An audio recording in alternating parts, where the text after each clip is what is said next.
नमस्ते दोस्तों। Welcome back.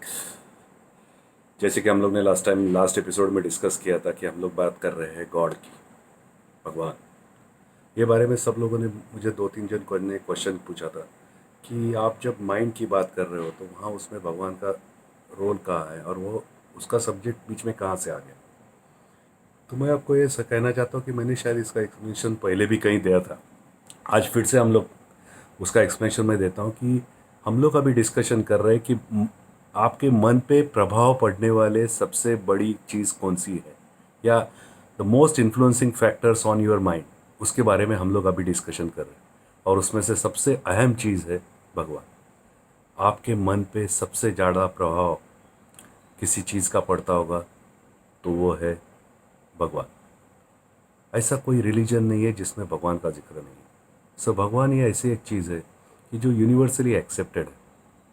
हर religion में भगवान है। और कोई रिलीजन्स जैसे इस्लाम है या हिंदू है जिसमें भगवान का इम्पोर्टेंस इतना है कि it is a way of your life. आप उसके सिवा जी ही नहीं सकते। आप इमेजिन करके देखो कि मैं भगवान के सिवा आपका रोज का दिन कैसा जाएगा। नहीं जा सकता। इतना हम लोग उसमें इन्वॉल्व है। अभी जब अपने को मालूम है कि ये भगवान यानी क्या, तो भगवान यानी एक सहायकारी शक्तियाँ हैं जो आपको हर चीज़ में आपका जो जर्नी है पूर्णत्व की तरफ से पूर्णत्व तरफ, इसके लिए आपको मदद करने वाली जो शक्तियाँ हैं वो भगवान है। आप समझ लीजिए। फिर से एक बार मैं रिपीट कर रहा हूँ कि 84 लाख योनि में से जन्म लेने के बाद आपको मनुष्य योनि मिलती है। और फिर वो आपका आपका जर्नी ऐसा चालू हो जाता है जो पूरा एक सर्कल लेके फिर से आप मोक्ष की तरफ यानी पूर्णत्व की तरफ चले जाते हैं। तो जब ये मनुष्य जन्म मिलता है तो अपनी जर्नी चालू हो जाती है ये सर्कल में से। अभी ये सर्कल कैसा है? ये सर्कल, पूरा सर्कल एक लीनियर सर्कल नहीं है। यानी आपका प्रोग्रेशन जो है कि वो आज यहाँ थे हम लोग, अगले जन्म में यहाँ होंगे, फिर आया यहाँ होंगे, फिर यहाँ होंगे, फिर यहाँ होंगे, ऐसा नहीं हो रहा है। बीच में हर चीज़ में आपका कर्म इन्वॉल्व है। जैसे हम लोग ने बताया था कि क्रिया है तो प्रतिक्रिया है। तो आपने वो पिछले ज़िंदगी में जो भी कर्म किए है वो भी तो आपको भोगना है। तो ये ऐसा लीनियर एक सिंगल लाइन में नहीं चल रहा है। ये ऐसा ऐसा ऐसा जा रहा है। ये मैं आपको बताता हूँ ये कैसा होता है। ये चीज़ है स्नेक और लैडर जैसे खेल की। आपको मालूम है एक बचपन में हम लोग खेल खेलते थे सांप सीढ़ी का। जहाँ कुछ दान मिल गए तो आप सडनली ऊपर चले जाते हो। फिर आप ऊपर जा रहे हो, ऑलमोस्ट अभी पहुँचने के टाइम पे आ गए हो, और फिर अपने को एक पर्टिकुलर चीज़ में आप वहाँ से फिर से नीचे गिर के आ जाते हो। ये वैसी चीज़ है। आप अपने जर्नी में बहुत बार नीचे गिर जाते हो, फिर से उठते हो, फिर से ऊपर चले जाते हो, फिर एक स्टेज आगे चले जाते हो। तो ये सिलसिला, ये सर्कल चलते रहता है। अभी आपको समझेगा कि तपश्चर्या भंग करने के लिए पहले पहले ज़माने में बहुत लोग प्रयत्न करते थे। काय के लिए? क्योंकि आप विश्वामित्र का उदाहरण ले लीजिए, विश्वामित्र ऋषि का। विश्वामित्र ऋषि भी, उन्होंने तपश्चर्या कर करके इतनी एनर्जी प्राप्त की थी कि वो ऑलमोस्ट इंद्रपद के लेवल के ऊपर चले गए थे। उन्होंने प्रति सृष्टि निर्माण करने की ताकत तैयार की थी। अभी इनका ये शक्ति, अगर ये हम उन्होंने कम करने की कोशिश नहीं की होती तो ये एक एक दिन ऐसे लेवल हो जाते थे कि वो ब्रह्म स्वरूप हो जाते थे, यानी ब्रह्मदेव के इक्विवेलेंट हो जाते थे। क्योंकि वो और एक सृष्टि बनाने की ताकत पे पहुंच गए थे। तो इन्होंने क्या किया?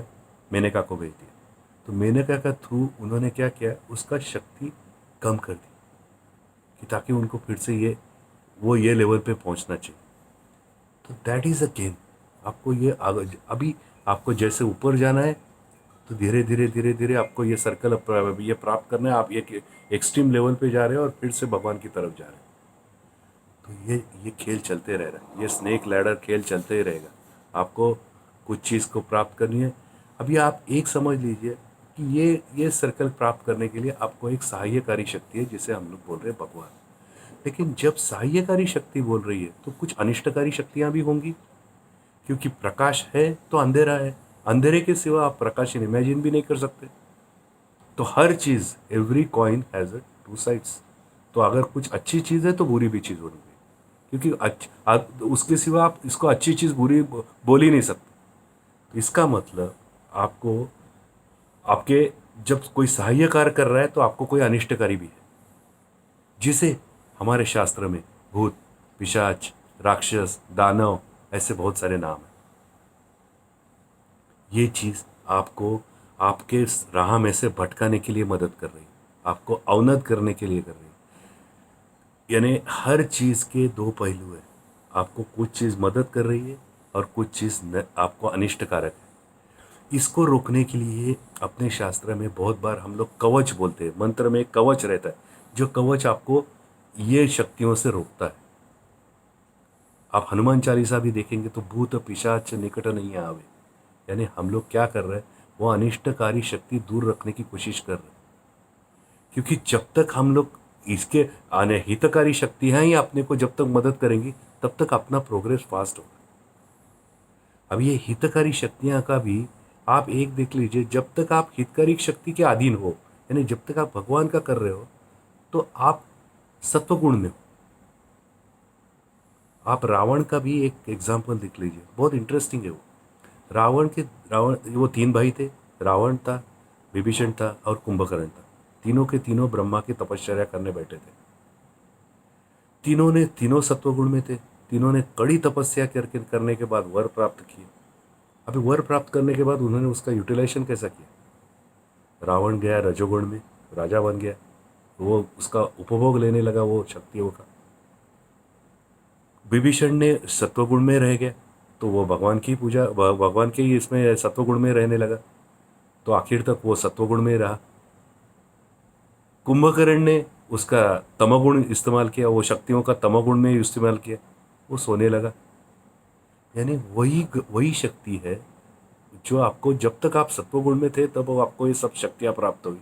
उसके बाद उसका कैसा यूटिलाइजेशन करना, ये भी मनुष्य के हाथ में।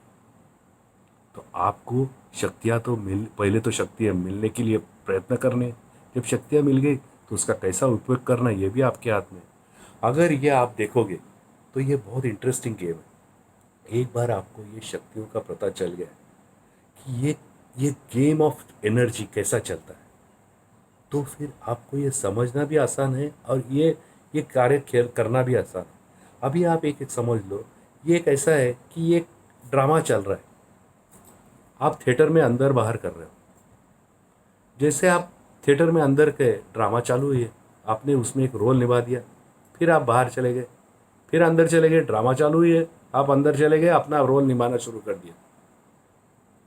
कैरेक्टर्स वो सीन्स थोड़े चेंज हो रहे, लेकिन ड्रामा चल रही है।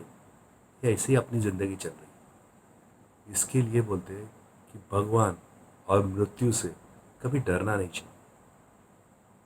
ये दोनों आपको सहाय्य कारक है आपकी उन्नति कारक करने के लिए, क्योंकि आपको ये शक्तियाँ प्राप्त करने के लिए शरीर की आवश्यकता है। जब शरीर जीर्ण हो जाता है तो उसे त्याग देना ही अच्छा है, क्योंकि वो जीर्ण शरीर से भी आप ज़्यादा काम नहीं कर सकते।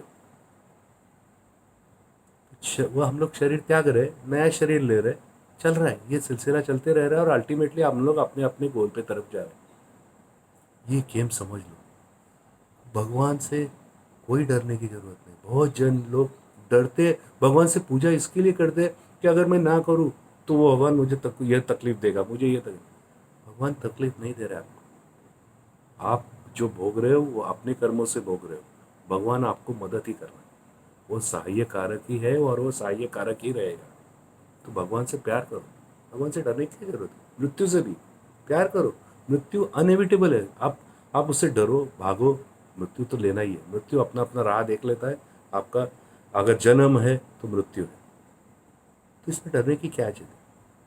या आप अपने ड्रामा में रोल कर रहे हो, आपका रोल खत्म हो गया, आपने बाहर गए, फिर आप अंदर आ गए, अपना और एक नया किरदार निभा दिया, आपने फिर बाहर आ गए, फिर अंदर बाहर कर रहे हो। वो ड्रामा चल रही है। एक बार ये समझ लिया तो मरने का आपको डर नहीं लगेगा, क्योंकि उसमें कुछ बुरा है ही नहीं। एक सिलसिला चल रहा है, वो चल रही है, खेल चल रही है। तो भगवान से प्यार करो, मरने से डरो मत। दो चीज़ अगर आप ये करते हो तो आपकी ज़िंदगी बहुत सुसह्य हो जाएगी और आपको किसी चीज़ का डर नहीं लगेगा। हर आदमी को सबसे ज़्यादा डर किसी का लगता है तो मौत का लगता है। एक बार वो डर चला गया तो फिर डरने का किसको? भगवान की तो डरने की जरूरत ही नहीं, हो तो बेचारा अपने को मदद करने के लिए बैठा हुआ है। अनिष्टकारी शक्ति से दूर रहो, इष्टकारी शक्तियों के साथ रहो। सबको सबसे प्यार करो, किसी से डरो मत। आपका जीवन बहुत सुखी हो जाएगा, किसी को कुछ डरने की ज़रूरत नहीं। ये अभी हम लोग भगवान का टॉपिक यहाँ ख़त्म करते हैं। अगले टाइम हम लोग एक और इन्फ्लुएंसिंग फैक्टर है, जो बहुत बड़ा इन्फ्लुएंसिंग फैक्टर है और जो बहुत मिसअंडरस्टूड फैक्टर है। दुनिया में अगर सबसे कोई गलत फहमी कोई चीज़ पे होगी तो वो है डाइट, जिसके बारे में हम लोग अगले इसमें एपिसोड में बात करेंगे। ओके।